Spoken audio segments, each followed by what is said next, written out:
investeerimisjutud. And action!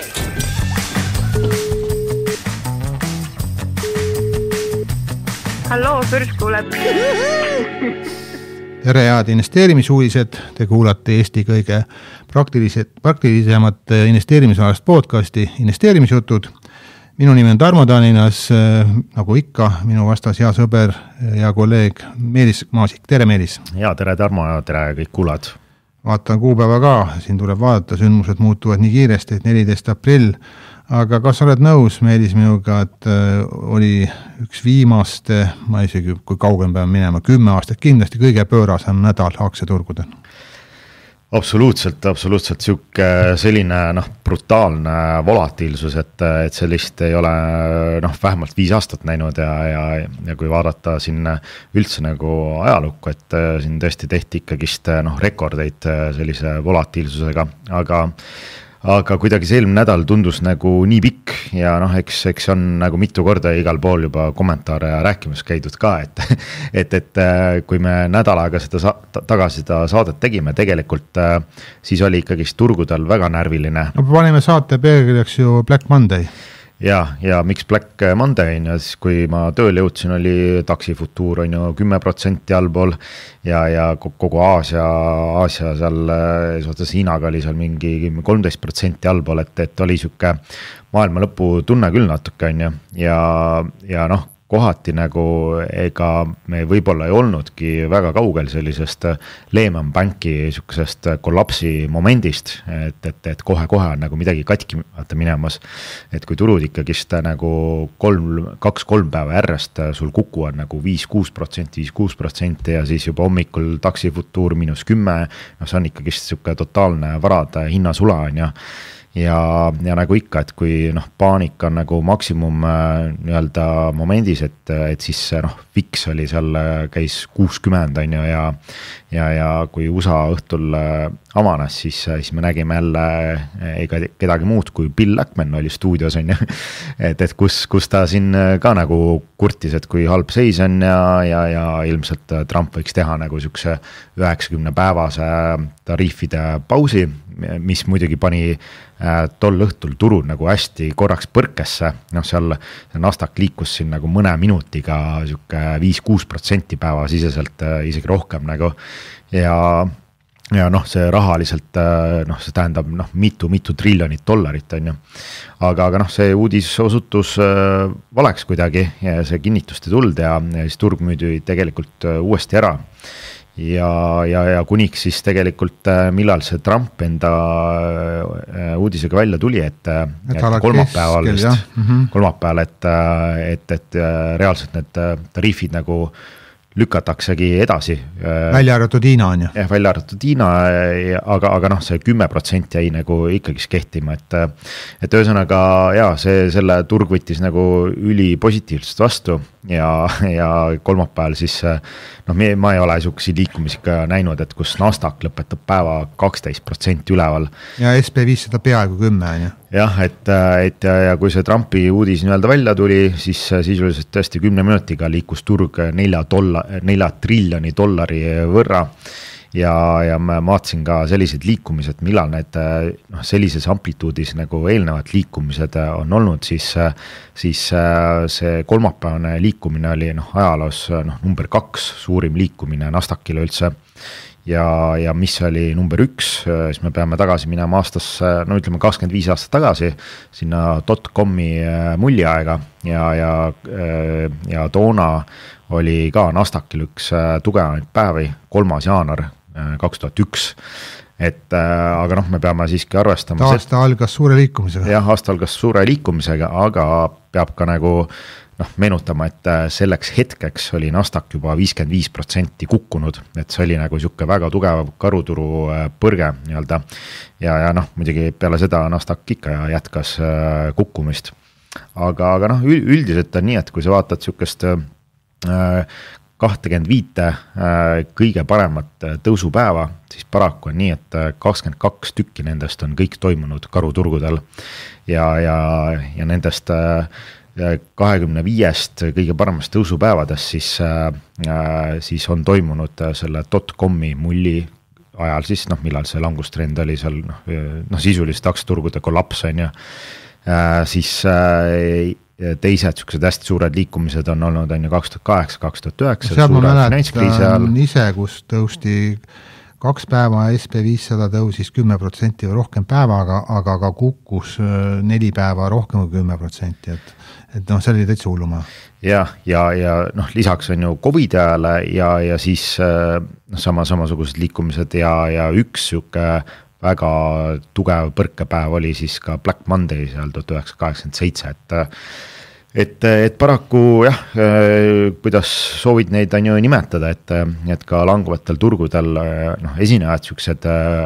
hästi tugevad põrked nagu ülesse, üldjuhul, miks need tekivad on ju, sul on hästi palju turul siukse investoreid, kes võtab nagu short positsiooni, lühikesi nägemust ja tuleb mingisugune uudis, siis see tekitab siukse short covering ralli, et mis ongi nagu hästi siuksed vägivaldsed ja volatiilsed nagu teisele poole, et kus squeezitakse nii-öelda neid karuseid investoreid välja. Ja eks seda kolmapäevast rallit tegelikult oli tunda ka, et see ei olnud nagu siuke naturaalne vaata ost on ju, kus investorid tulevad mingi uudise peale. Sundostud siis põhimõtteliselt. Sundostud, kus lühikesed panid nagu ükskõik mis hinnaga positsioonid kinni, kuna tuli see Trumpi uudis, et ta ei ole siuke naturaalne siuke ostulaine, et aga turud on hetkel jäänud muidugi kõrgemale püsima, et aga tuleb arvestada seda, et volatiilsust näitaja on ikka ülikõrge, see tähendab seda, et meil võivad siin järgmised päevad, nädalad ikkagist olla nii üles kui ka allapoole sõitu, et kindlasti investoritel lihtne ei ole nagu seda taluda. Võib-olla kuulajate jaoks meeldis avama natuke seda pilti ka või püüame avada, et kuidas siis Trump selle otsuseni nagu jõudis või ta sunniti jõudma, et see 90-päevane tollide vaherahu nagu tuleb, on ju. Sest me oleme siin hästi palju rääkinud aktsiaturgude liikumisest, võib-olla mõne sõnaga ka öelda, et kulla hind on teinud siin uusi kõige aegade tippe, on ju. Pluss ütleme, kui dollari kurss oli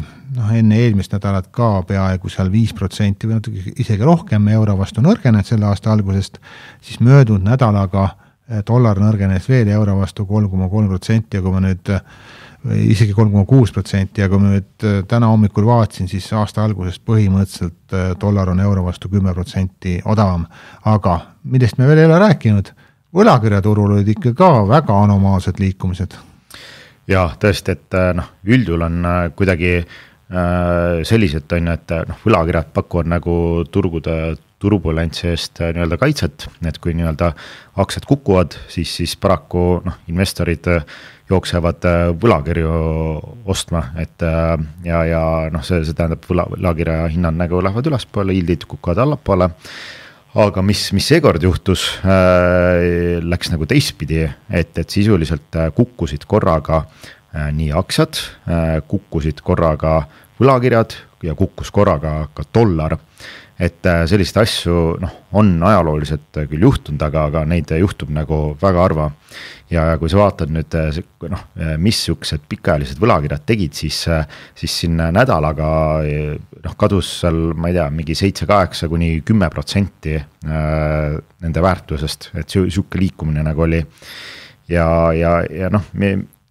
siin spekuleeritakse, et mis seda võis põhjustada, et siis tegelikult on nii, et neid pikaajalist treasureid kasutavad väga paljud hedge fondid endale tagatsina nii-öelda, et pandjad need võlakirjad ära ja siis ostavad näiteks aktsiaid mingi väga suure võimendusega. Müüki siis, jah. Ja kuna siuksed võlakirjad, siuke volatiilsus on väga väikse tõenäosusega, siis ilmselt sellega ei olnud nagu arvestatud ja seal paljudel hedge fondidel tekkis nii-öelda margin call, kus siis nii-öelda aktsiad kukkusid, siis nende tagatis kukkus ja pidi hakkama kuskilt otsast nii-öelda müüma endale mingisuguseid varasid ja sellised momendid tegelikult ongi nagu turgudele väga, väga ohtlikud, et samamoodi see asi nagu tekitabki siukse Lehman momendi on ju, kus 2008 aastal Lehman pank läks pankrotti, mis tekitas nii-öelda pankade seas täieliku friisi, et keegi ei julgenud enam kellegile nagu raha anda, et ma arvan, et me olime nagu väga-väga lähedal sellele momendile ja ilmselt ka nagu ma arvan, me olime väga lähedal sellele, et kus Fed hakkab nagu sekkuma, et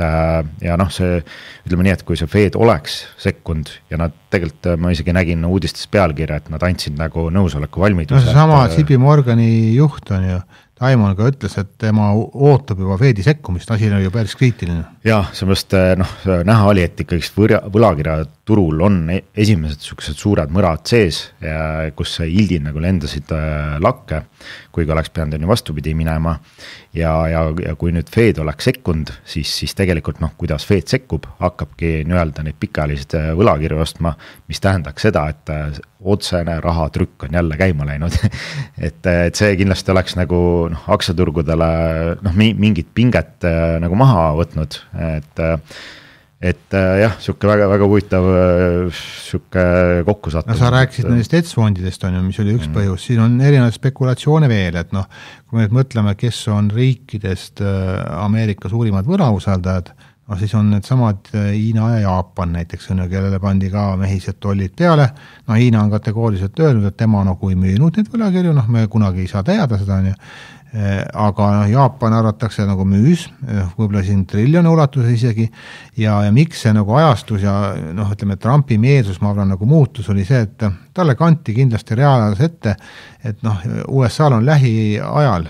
vaja siin põhimõtteliselt umbes 9 triljoni dollari ulatuses võlakirju siis nagu pikendada, ütleme siis nagu üle rullida. Ja kui ütleme eelnev see protsent oli seal midagi 3,9% kandis on ju, siis siin 10-aastaste võlakirjade tootlus läks ju siin 0,5% põhimõtteliselt nädalaga nagu üles, et see oleks tähendanud seda, et Ameerika jaoks oleks intressikulu veel suuremaks läinud, et kui täna ta põhimõtteliselt aastas maksab ainult üle triljoni, vist on see nagu intressideks, siis oleks ju veel rohkem hakanud maksma ja tõenäoliselt siis tuli see otsus, aga mis oli võib-olla veel huvitav, et panid see tähele Meelis, et vist oli umbes paar tundi või natuke vähem see aja vahe, kus siis Trump pani oma siis X-i platvormile, et põhimõtteliselt, et ostke, et põhimõtteliselt, et enam-vähem, et head uudis on tulekul või mida iganes, et parim aeg osta on ju. Siis natuke aega läks mööda ja siis tuli see uudis välja. Jaa, et ma ise vaatasin ka päeval, et et siuke soovitus, et oska on ja kas see pole turuga manipuleerimine? See tundub jah, täielik manipulatsioon, aga tundub küll, et ega ma arvan, et see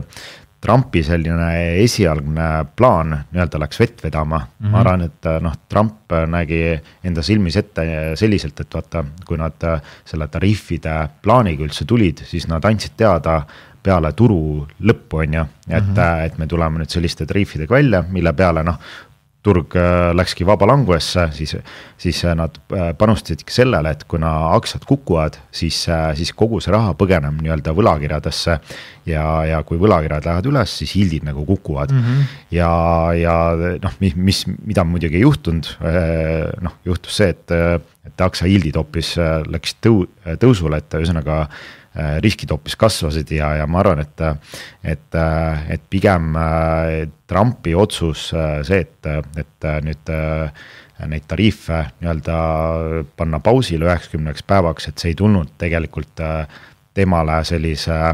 hea tahte eesmärgina või sellise plaanina, see tegelikult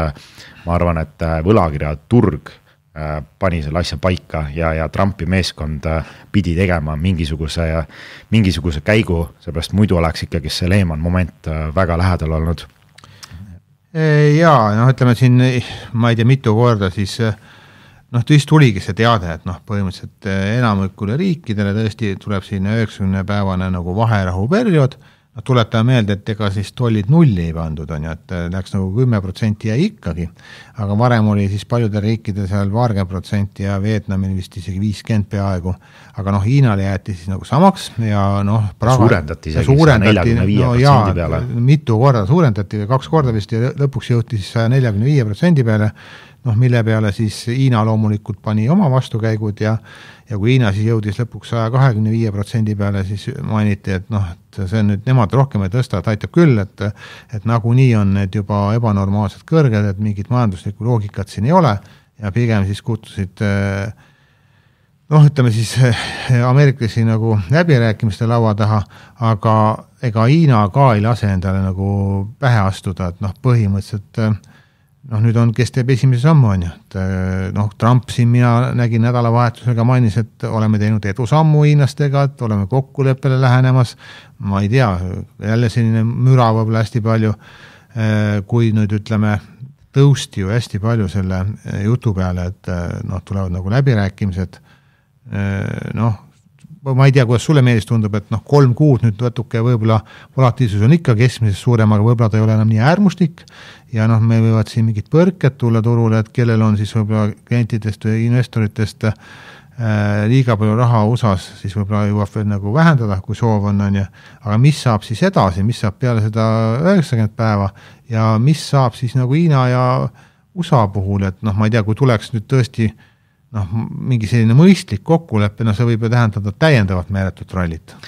Jah, et eks siin noh, tegelikult kuidagi natuke tundub, et väga paljud tariifid on nagu sukse bluff ka nagu, et need kõik ei saagi nagu sellisel kujul nagu pidama jääda, et nüüd on läbirääkimised ja need tingimused kujunevad paika ja tõenäoliselt nagu noh, oluliselt madalamate tariifidega kui täna on ju, või need esialgsed vastutariifid seal olid, aga noh, seda näitab, et Trump on ikkagist nagu sammukesi tagasi astumas, et siin nädalavahetusel tuli uudis ka, et sellised mobiiltelefonid, igasugused mälukaardid, elektroonika igasugused, traktorid, jah, need nüüd need ei lähe nende Hiina tariifide alla ja siin täna hommikul on ka ikkagist USA futuur ja turud üsna rohelised. Eriti Apple on ju. Ja, aga mis on nagu huvitav, et noh, tuli see vabastamise uudis ja siis peale seda tuli juba uus uudis, et see on ajutine vabastamine, et me tegeleme ja töötame välja nendele tehnikavidinatele ikkagist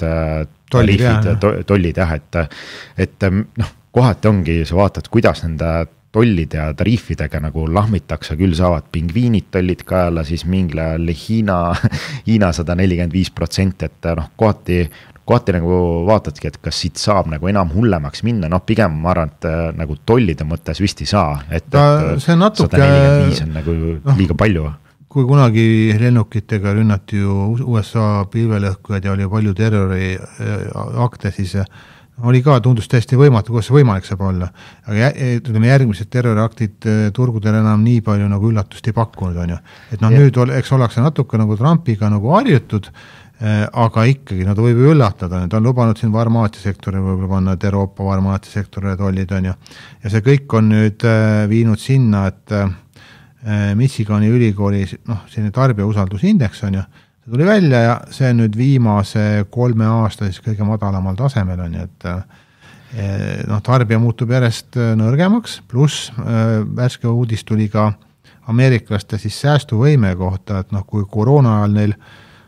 suutsid päris palju säästa, et mõned seal, keskmisena isegi pea 20%, kuna riik andis ka toetusi ja väga raha ei kulunud,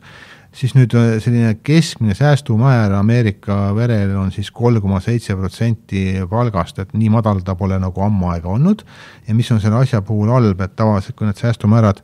on all, siis samal ajal on krediitkaardi ja võlad jälle nagu tipus on ja kuna intressimäärad pole allapoole tulnud ja inimesed on tööd ka ju kaotanud Ameerikas päris palju, et see lisab survet tegelikult ka inimese tasandile.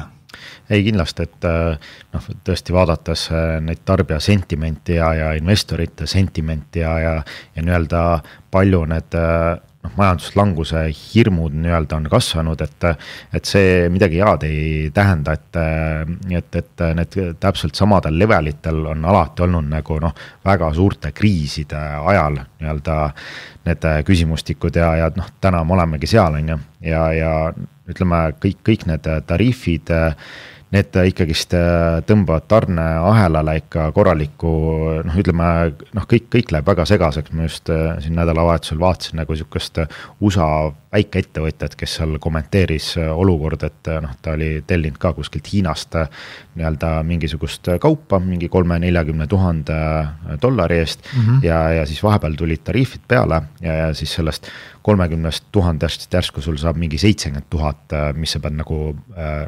maksma, et see keelduda ei saa enam või annad tagasi kauba? Jaa, täpselt nii ongi, et siis ütleme nii, et tõenäoliselt klient ei taha enam seda sellise hinnaga ja noh, sulle tekivad kulud, kas sa saad tagasi saata, on ju, kõik see transportkulu ja võib-olla trahvid, on ju, ja noh, ja mõtle, see on nagu kahe suurima riigi vahel täpselt selline situatsioon, kus sul täna tellid 100 000 mingi seadme, kohal jõuab, see on 250 000. et mis sa siis ette võtad, et ja kui need tariifid nüüd jäävad ikkagi pikemaks ajaks püsima, siis see on natuke ikkagi väga sarnane moment nagu COVID-iga, on ju, et lihtsalt kaubad ei liigu, segadust on palju, sul on hästi palju tellimuste tühistamist ja mis see nagu kaasa toob, see toobki nagu nii-öelda selle recessioni mured ja hirmud ja mis võib-olla ei olegi nagu see ongi loogiline, on ju. Et nii, et jah, ma vaatasin ja sellega seoses muidugi kõik need JP Morganid ja Barclaysid, et noh, nende baasstsenaarium ikkagi täna majandusel on majanduslangus ja nii ka isegi Deutsche Bank siin andis teada, et nende näevad ikkagi, et seda sama 3 ohumärki, kus aktsiaturud kukuvad, dollar kukub, võlakirjad kukuvad, et need on ikkagist väga halva stsenaariumi tunnused. No sinu jutule lisaks praegu arvutist vaatan just, et IMF ja suhteliselt värske uudis, et juhib ka tähelepanu, et need ohud ei ole möödas, et noh, need on natuke nagu leevenenud ja et see on nagu väga suur surve riikide majanduskasvule ja vaata noh, Hiina ka ju tegelikult ütles ju aasta alguses, et selle aasta eesmärk on vähemalt 5% majanduskasvu ja kui need tollid peaks jääma, siis arvatakse, et seda majanduskasv võib sinna 2% juurde jääda, aga ikkagi nagu pluss poole peale, aga USA võib tõesti näha nagu reaalselt miinusmärki. Jah, aga noh, ütleme, on ka natuke selliseid positiivsemaid kommentaare, ma vaatasin silma Goldman Sachs, kes saatis ka klientide oli kirja ja enda sellise turgude nägemuse, et nad arvavad, et see indeksit S&P 500 on aega hakata noppima seal kuskil 4500 kuni 5000 taseme pealt. Täna ta on hetkel juba kuskil 5300, et oli see hea moment korra, kus S&P käis seal üle 20% languses, aga nad toovad välja just seda, et nad analüüsisid nii-öelda viimast 12 karuturgu viimase 80 aasta jooksul ja selline S&P 500 on mediaan kukkumine on 24%, ehk siis arvestades eelnevaid tippe, et see 24% langust on kuskil 4600 S&P level, et nad arvavad, et kuskil seal 4500 kuni 5000 tase, et sealt nagu pikaajalist noppida on ikkagist väga hea tase. Et noh, võimalik, et ega kui sa vaatadki selliseid erinevaid statistilisi numbreid, näiteks seda VIX-i, et kui sa iga kord, kui see VIX on nagu nii kõrgel käinud, kui sa paned silmad kinni ja ostad sükest S&P 500 ja unustad ära aastaks ajaks unustad ära, siis ei ole ühtegi aastat olnud, kus see S&P on nagu aasta pärast madalamal, kui sa ostsid selle VIX-i nii-öelda 60 või ütleme, see vist oli 45 kuni 60 seal vahepeal ja noh, ütleme et aga see ei tähenda seda, et siin karuturg vahepeal need indeksid nagu madalamale ei käi siin paari kuu jooksul, et seda on üsna tihti ikkagist juhtunud ka, et indeksid kukuvad veel siin 10-15% veel enne, kui tuleb siuke korralik põrge. Ja noh, kui nüüd mõne sõnaga rääkida nädala võitjatest ja kaotajatest, siis noh, kaotajad olid kindlasti need investorid, kes teisipäeval müüsid on ju selles suures paanikas kõige hullemas kohas, kui siis järgmine päev tuli siis see Trumpi teade, mis siis tõesti turud väga palju nagu ülespoole viisid ja noh, kes need suuremad tõused olid, et noh, mõned pooljuhtide tootjad, aga ka lennufirmad on palju tõusnud. Nüüd viimasel ajal on kulla kaevandate aktsiad palju tõusma hakanud, et kuna kuld on ka palju liikunud ja noh, võib-olla siis jah, ütleme siis jah, USA tehnoloogia asjad pigem on ju. Ja Skandinaavia asjad on siis täna võib-olla natukene positiivsust nagu tulnud, et Saab on minu arust 4 nädalat järjest siin uusi tippe teinud, et jah, see kulla teema on muidugi huvitav, et see kuld nii-öelda tegi enda ajaloo ühe kiirema sükuse 3-päevase spurdi. Kuna dollar ka kukkus on ju. Jah, dollar kukkus ja noh, tegelikult kus sa mujala siis ikka põgened, kui sul sellist safe haven varaklassi, noh, sa ei tea, mis see täpselt on ju, et dollar üldjuhul on ka nagu siuke safe haven varaklass, aga kuna see ka kukkus, siis põgeneti kulda ja muidugi noh, see võib olla siuke päris huvitav investeerimistees on, et kui sul kuld on nagu nii palju kallimaks läinud, siis need kullakaevandajad, kes omavad neid maadlaid, kus kuld on nii-öelda maa sees, et tegelikult see kuld on ka ju kallim, et sellepärast seal viimasel hetkel just need kullakaevandajatesse ongi siuke investorite torm olnud, et ja kas see oli mingi pank, ma vaatasin ka, mäletan enam, kas JP Morgan võib-olla oli see, et prognoosis, et kuld jõuab sinna 4500-ni.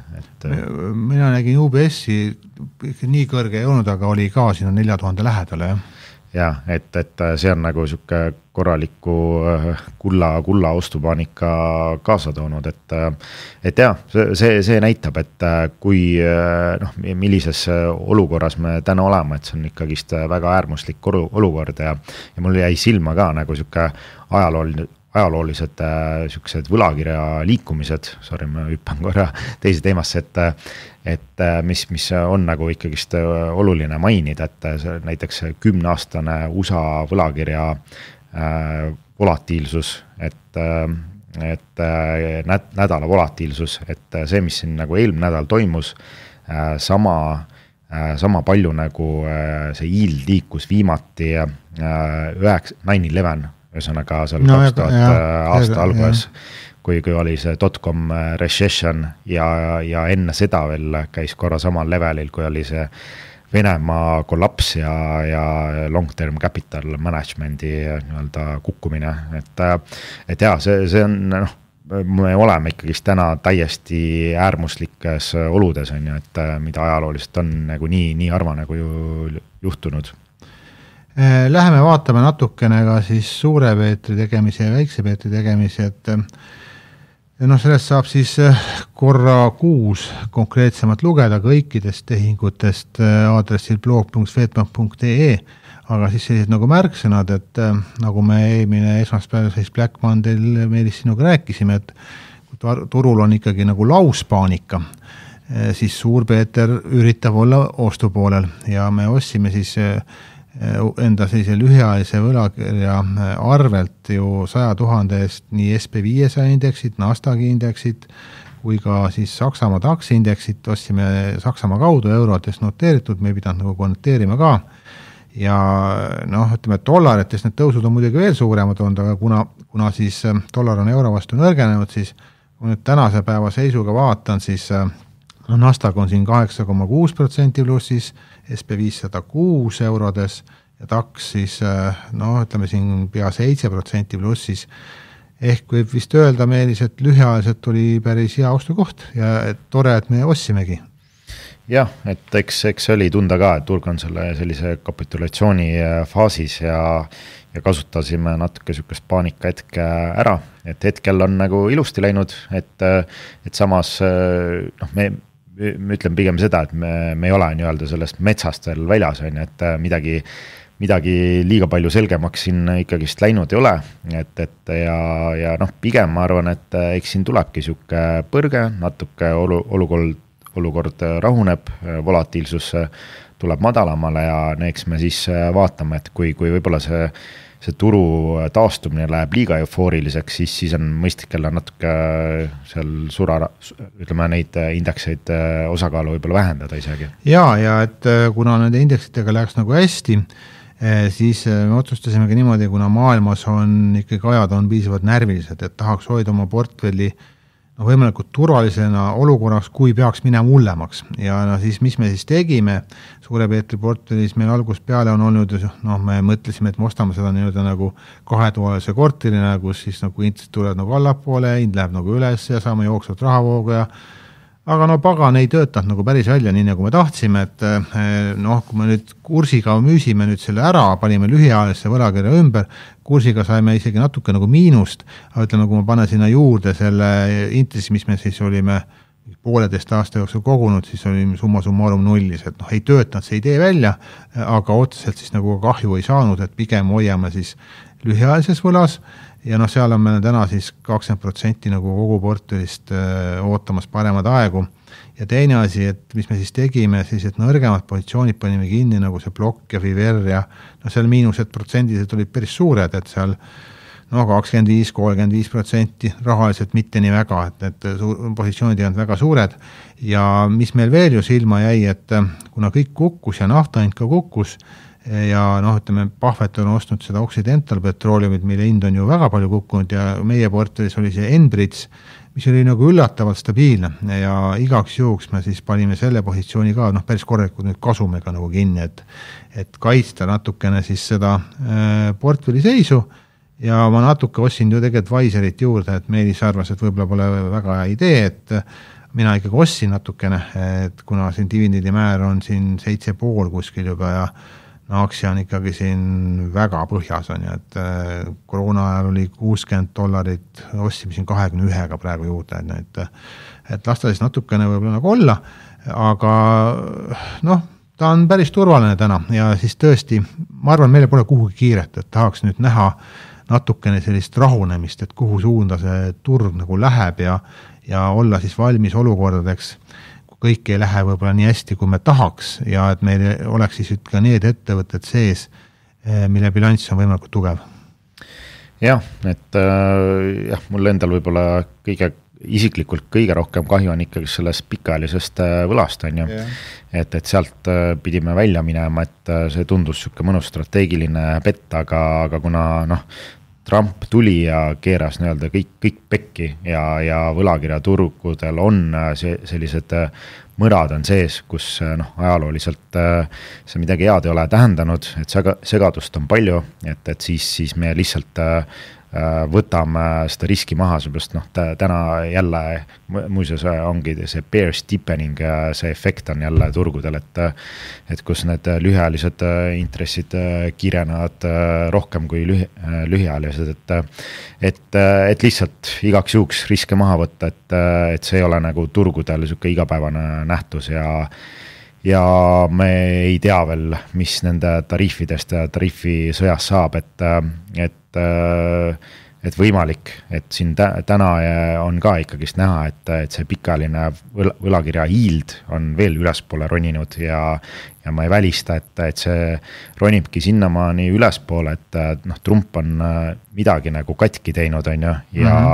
ja mis see tähendab, kui midagi on katki läinud, siis väga reaalne sündmus on see, et Fed teeb emergency cut'i või siis hakkab nagu võlakirju ise turult tagasi ostma, et siis kindlasti on pikaajalisele võlakirjale väga soodne ostukoht, on, et siis see kindlasti taastub, aga ma ei tea, millal see juhtub. Jah, aga kui kauaks on ju, et selline ebastabiilsus võib ja käeda, et me tunneme ikkagi ennast märksa turvalisemalt sellest kuni 1 aasta pikkuses võlas. Jah, et tõesti praegu investori parimad sõbrad, ütleme, on tõesti kuld, lühiajaline võlakiri, sularaha, cash on ju. Ja aga ma ütleks, et ka Enefit Greeni aktsia, et siin ei ole nagu praegu vist langust karta on ju, aga ma lähen sujuvalt üle meie kuulajate küsimuste juurde ka ja Priit siin küsib, et kui suur on teie hinnangul tõenäosus, et Eesti Energia saab Enefit Greeni ülevõtmispakkumise käigus kätte piisava kogus aktsiat, et ülevõtmine õnnestuks? Ma ütleks, et see tõenäosus on üle 90% kindlasti. Jah, ma arvan ka, et see viiaks ikkagist turult ära. Siis Richard küsib, et sellise USA ettevõtte kohta nagu Autozone, et sellele ei paista nagu koruturg mõjuvat, et viimase 5 aastaga ligi 3 korda kasvu ja kui jätkusuutlik see on. Ja siis Norrast on selline ettevõte nagu Stolt-Nielsen, et hinnakasumi suhe on ainult 2,5, et hämmastav, et esimese võiks võtta suure Peetri portfelli, teine väiksele Peetrile. no mina ei ostaks kumbagi tõenäoliselt hetkel, et kui seda Stolt-Nielsenit vaatad natukene rohkem, et noh,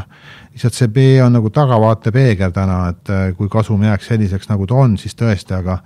vaadates, mis turul toimub, et pigem need kasumised jää sinna, kus nad on, ma arvan. Jah, ja üks küsimus vist oli veel see Rasmuselt, et tema küsis, et kuidas te valite Peetri portfellidesse aktsiaid, et kuidas te nii-öelda hindate, mis on hea, mis on halb nii-öelda ettevõtte ja kas te vaatate mingisuguseid numbreid ja ühesõnaga, et kuidas nagu analüüsite ettevõtted, mida te ostate. No, seal on erinevad loogikad, et ühelt poolt on meil ju portfell enam pikaajalist tahaks tasakaalus hoida, et pool sellised rahavoinstrumendid, pool kasvuasjad. Rahavoinstrumentide puhul me vaatame nii hästi kui võimalikku, et kui jätkusuutlik see dividendide kasv on ja et ettevõtetel ei oleks võlga liiga palju ja et me ei ostaks neid ettevõtted liiga kalli hinnaga. Aga kasvuettevõtte puhul peab rohkem, lisaks ütleme selle võlale loomulikult, peab hindama ka seda, et mis see siis käibe kasvupotentsiaal on koos kasumiga, et seal on kindlasti keerulisem, seal me oleme siin Meelis rohkem oled vaadanud, turumomentumeid ka on ju, et kuidas siis nagu raha on nagu liikunud ja nii edasi, rohkem siis tehnilist poolt ka, need on võib-olla need põhilised ja nii palju kui võimalik üritame siis ettevõtte juhtkonda ka vaadata, et mis nad on varasemalt teinud ja kui usaldusväärsed nad on. Jah, suures pildis eks kõike tuleb korraga vaadata, on ju fundamentaalid, siis mis on parasjagu selline aktsia tehniline pilt, graafik ja mis on nagu turgude enda süke terviklik pilt, kas me oleme karuturul, pulliturul või mingi paanika hetkel, on ju. Ja viimane küsimus on Kristinilt, et tänab Eesti parima investeerimisalase podcasti eest, et kuulan lausa religioosselt iga nädal. Aitäh sulle, väga tore. Ja küsimus puudutab Pfizerit, et tema olen ka see silma jäänud, et hinnatasemed on väga soodsad juba ja samal ajal on ettevõttel mitmed ravimid testimises ja ilmselt on ainult aja küsimus, kui mõned siis USA ravimiameti poolt heaks kiidetakse. Kas oleks hea aeg osta või on veel liiga vara, arvestades turgude ebakindlust? Selle parima ostu hetke saab alati kahjuks nagu tagantjärge nagu hinnata, aga minu hinnangul jah, kogu ravimisektor on täna nagu väga palju nagu ülemüüdud ja peamine põhjus on seal olnud ka see, et Trump on siis määranud ju tervisemistriks inimesi, kes vaktsiine nagu vihkab on ju otseselt ja seal on regulatsioone nagu karmijaks teinud, ravimiametist palju inimesi ära koondanud. See tähendab seda, et uute ravimite turule toomine tuleb teha vähemate arvu inimestega, see võtab natuke rohkem aega, nii edasi. Ja totaalne ebakindlus, pluss ütleme võimalikud tollid, aga mida rohkem on ju siis segadust, siis tõenäoliselt seda madalamad on nagu hinnad, et ma ütleks, et ravimisektor tervikuna, mitte nüüd kõike korraga nagu osta, aga ma esimesi oste nagu kaaluks küll juba. Jah, ega mul liiga palju lisada ei ole, et pigem minu orbiidis need ei ole, et ikkagi sa püüad natuke sükest langevat nuga ka, et süke loto nii-öelda. Aga võib-olla korra pilk veel visata nüüd sellesse nädalasse, et on ka tulemuste hooaeg, on ju. Ja Keskpanga uudised, aga siin võtsin need tabelid lahti, et vaadata, et mis liikumisi siin sellel nädalal jälle oodatakse, et siin täna Goldman Sachs hinnatakse 10% liikumist. Nii palju või? Homme City ja Interactive Brokers samuti 10-12% liikumist. Kolmapäevane ASML ma vaatasin. Ja 11% liikumist. Neljapäeval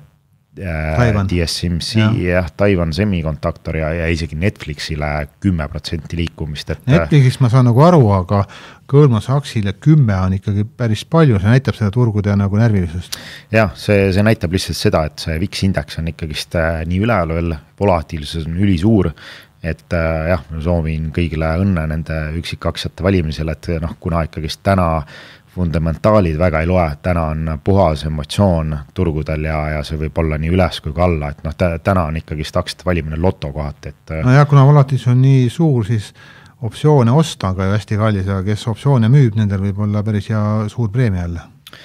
Jah, et aga vaatame, et ühesõnaga isenest eelmine nädal kokkuvõttes oli aktsiaturgudele positiivne, et vaatasin S&P 5%, Nasdaq siin 7%, nii et aga jah, ja vaadates seda, et kui palju me tippudest oleme allpool, siis S&P ka 12%, et samas ei olegi nagu palju, et aga see nädal tundub ikkagi nii hullult pikk olnud. Jaa, et ma arvan, et kui täna on isegi plussis avanemine, siis siin see nädal tuleb ka korraliku miinuspäev, et kinnitage turvavööd ja olge selleks valmis. Jah, aga tõmbame sellega tänaseks otsad kokku, kellel aktsiaturg hakkab liiga närvidele käima, siis mul on hea uudis ka, et kevad on õue saabumas. Ja, et võtke päikest ja nautige kevadet. Ja, kõik head ja kuulmiseni. Hallo. Juhu! Kuule, siia lõppu tahtsin veel sulle öelda, et finantsteenust pakub Swedbank AS tutvu tingimustega ja peanõu. Esitatud teave on informatiivne, tegemist ei ole investeerimissoovitusega ega kutsega osta või müüa väärtpabereid või teha muid tehinguid. Teave emitentide tegevuse kohta tugineb nende finantsaruannetel ja muudel avalikel allikatel. Cool, aga mis see emitentide on? Ei teagi niimoodi vahe praegu öelda. Ma ei tea. No suu, pane ära nüüd. Pane ära toru. Näe. Ciao. Ciao.